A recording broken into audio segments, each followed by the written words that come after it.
We're gonna be breathing very hard for this. You can already catch it. I'm gonna catch that. You can breathe. Let's not go there. Is this our first game or? This is game number 2. Yeah, game number 2.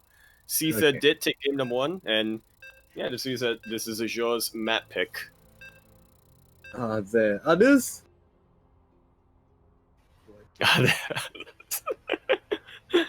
I'm so glad that today people are catching on to be putting Incast ready. I'm just so used to putting that from all the like open cups and qualifiers and stuff. Where like, yeah, but the English cast, we're ready. Yeah, are there others? What? I'm like, that's become my default. I have like a macro for it in my brain. Imagine you have a macro and a keyboard for that. I should make one.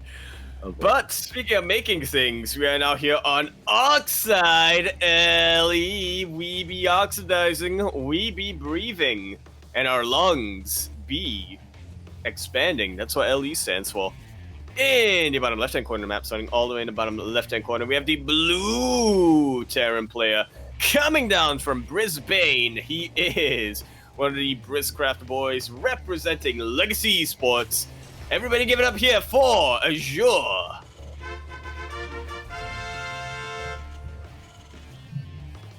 Hi. Alright, now spawning at the top, we've got the red Terran representing Mind Freak, Mind Freak Gaming Esports. From Australia, we've got Seither.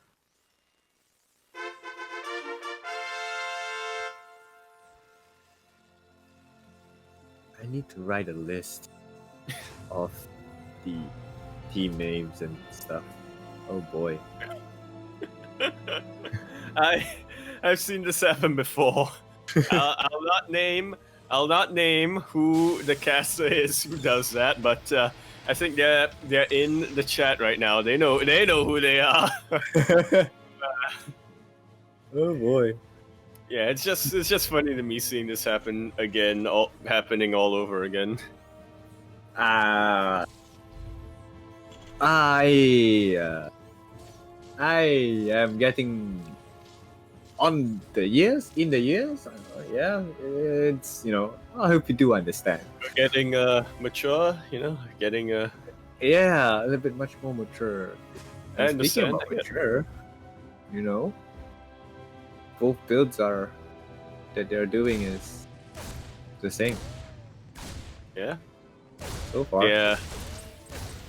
Neither of these builds are premature. I'm not sure where I'm going with that. I mean, Seither's CC. I don't know. Bit premature. Look, he's building it off center. That's what I was trying to get at. So is he mature? Is he? Ooh. He's gonna be mature soon. Yes, that's what for sure. This is like looking at an embryo and an egg and saying, yes, the CC is starting to mature. Soon it will hatch into a full-fledged orbital command. Nature. And so your nature, here comes the #1 predator of the SCVs into Reaper, almost getting a kill on that SCV, but some sick load micro coming out from Seither will keep that alive. Will mean that they are both even on the worker supply. But I'm sure going to be pulling ahead a little bit more for the time being, as obviously Seither not the most efficient placement there on the orbital. Should be seeing a liftoff soon though. Yep, there we go. And you say it. Speak of the devil. Devil. What? Oh, very good scout. Raven. Banshee. Cook Banshees. Yeah. Yeah, well, he's researching Cloak, but now switched it into a medevac. This is a 100% bamboozle. We should be seeing... Wait, actually, will he cancel Cloak, actually? This could always be a Hellion drop into Banshees. Banshees kind of fell out of fashion due to, Ravens being built so quickly in the game, right? They did for a while. I think it really depends on who.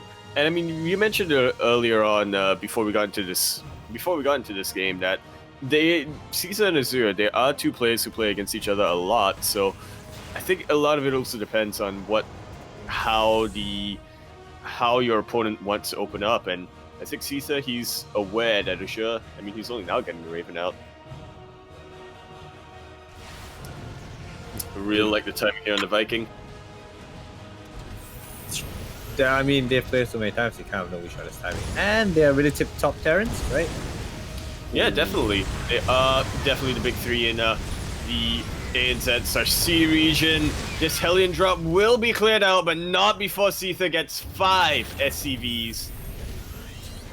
For a Hellion drop that got scouted like that, that's pretty good damage. All things considered. Now, I mean, Seither's going to be finishing up his third base much quicker than Azure. Azure desperately trying to go across the map, trying to equalize the damage done. That's a lot of Hellions, though. 8? Yeah. 6? I feel mad. About 8, I think, something along those lines. And honestly, there's not much here for Seither, trying to split the Marines, but all of them burn up to the Hellions. Now it's pretty much just the Cyclone and the tanks. All of these SCVs looking so vulnerable, but look at that! Look at that, Aires! Seither lost 1 SCV! To 8 Hellions and a Raven, was it? 8 Hellions, 1 Raven, 1 Viking. I cannot believe it, Aires. And I mean, sure, Seither, he lost some Marines, but they're the most expendable unit the Terran player can get right now. And Seither, he's going to get some retribution here. Immediately going for the counter drop. That was very nice defense. Without a doubt, that was such an inspiring play coming out from Seither. As a Terran player, I want to do that myself. I know I can't, but I want to. And you are. Gonna do that. Yeah, I'm gonna try.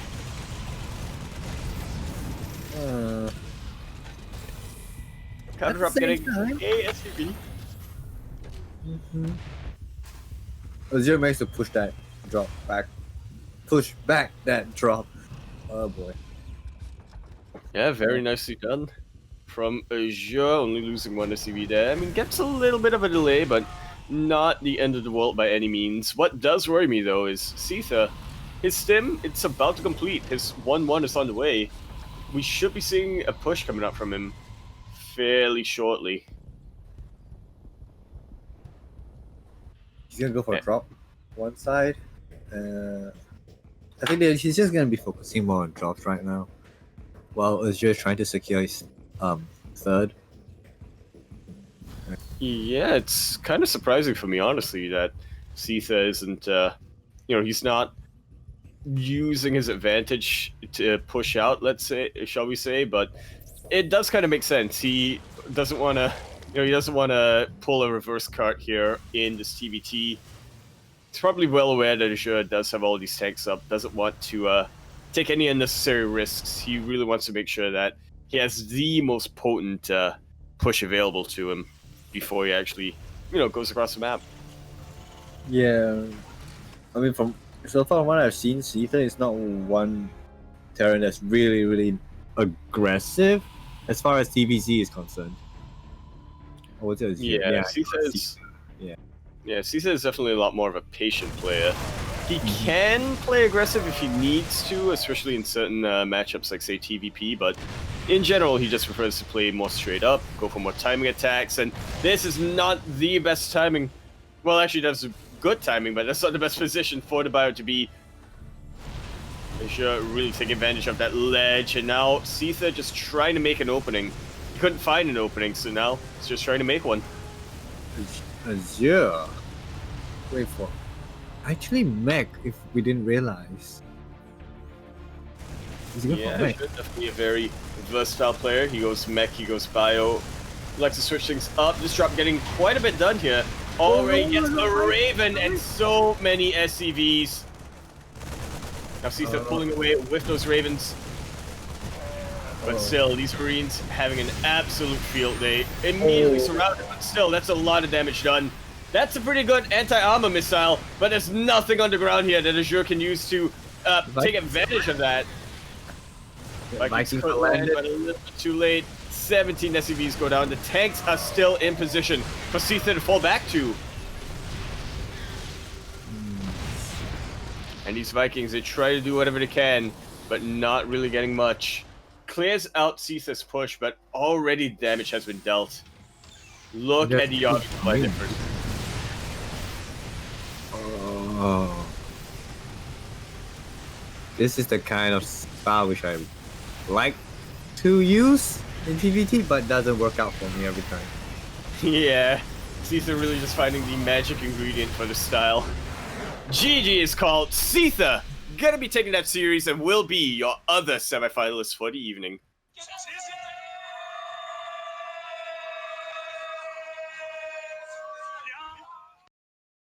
And we talked about Demi controlling the pace of the game in his series, but Seither really pulling the strings there.